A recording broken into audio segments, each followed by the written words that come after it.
म्हणतंय देत नाही, कोण म्हणतंय देत नाही, शेतकरी एकजुटीचा 8 तास लाईट 8 तास लाईट मिळालीच पाहिजे.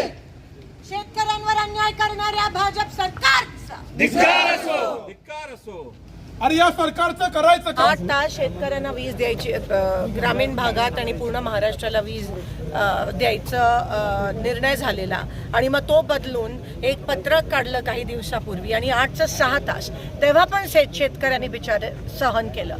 ते 6 तासाचं 4 केलं तेव्हा पण आमच्या शेतकऱ्यांनी सहन केलं.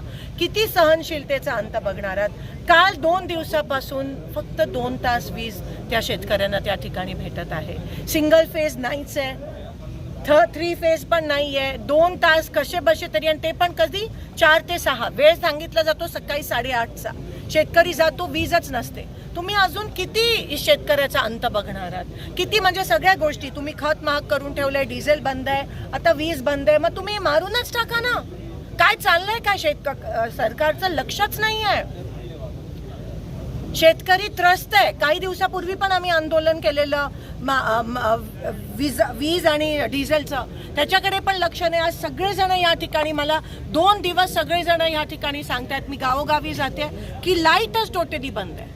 पिकं जळले तर शेतकऱ्याचं अस्तित्वच राहणार नाही त्या ठिकाणी, आणि येऊन जाऊन शेतकऱ्यांवरच सगळं ढकलतात. असं नाहीये की सोलापुरात ही परिस्थिती पहिल्यांदा उद्भवली आहे, आधी पण उद्भवलेली. मग सरकारने याचं नियोजन का नाही केलं? झोपलेलं का सरकार? नियोजन का नाही करायचं? दरवर्षी तेच.